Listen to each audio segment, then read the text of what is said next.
Look at verse 12. Therefore, many of them believed.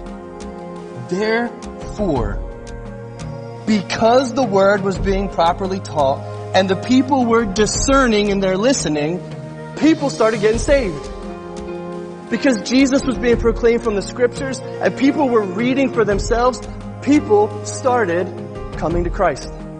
It says, therefore, because these things were happening, salvation was occurring in their midst. It doesn't say everyone believed, but I want to praise God and I want to rejoice that there were many who did.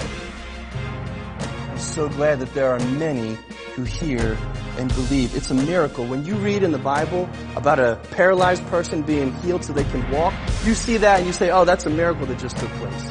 Or you see Jesus open the eyes of a blind person and you say, oh, that's clearly a miracle that just took place. You have to learn to read verses like this as miracles. Many believed. God was at work there. That was supernatural. Preaching and hearing and believing. These are miraculous things that God does in our midst. So I want to close with a word to you as my church family. I'm going to wrap this up right here. In light of Paul's preaching and the Bereans listening, from preacher to hearer, I want to make an agreement with you that this is going to be our church. This is going to be Calvary Baptist Church. I believe it is, but I want to make an agreement and a commitment to one another that this will continue to be who we are as a church. This is going to be a place where we stay committed to seeking and searching and trying to understand what this says and applying it. And I want to be accountable to you based on the book. I want to encourage you from the book. I want you to see Jesus from the book. This is who we're going to be. And we're going to be a place where you hear it and you go home and you read it and you study it.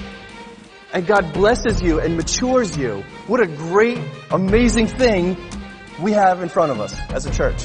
This is going to be our testimony. This is going to be our story. This is going to be a place where people can come to hear the mind of God revealed in the Bible. People are going to get saved. People are going to come to Christ. If someone wants to come in to this place with their sin and feel justified to keep living in rebellion, this is not the place. This is not the place where that's going to be a comfortable setting. It's not going to happen here. If somebody wants to hear motivational speaking about believing in yourself and accomplishing all your dreams, this is not going to be the place.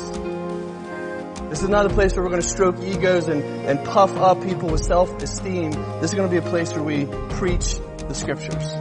We believe the word. Paul said in 2 Timothy, I charge you therefore before God and the Lord Jesus Christ, who will judge the living and the dead at his appearing and his kingdom, preach the word! Exclamation point. Be ready in season and out of season. Convince, rebuke, exhort with all long-suffering and teaching. For the time will come when they will not endure sound doctrine, but according to their own desires, because they have itching ears, they will heap up for themselves teachers. And they will turn their ears away from the truth and be turned aside to fables. But you, be watchful in all things. Endure afflictions. Do the work of an evangelist. Fulfill your ministry. Paul said, in the last days, people are going to have itchy ears. I just want to hear something that's going to make me feel good about my lifestyle. I don't want to talk about terms like sin and damnation and judgment. My ears are itching. I need to go somewhere where I can be soothed. By God's grace, this is not a place for people with itchy ears. Irma's itching her ear right now. Come on, Irma. I just said it's not a place for people with itchy ears. This is not a place for that.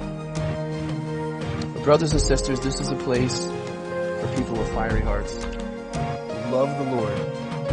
Love the Word.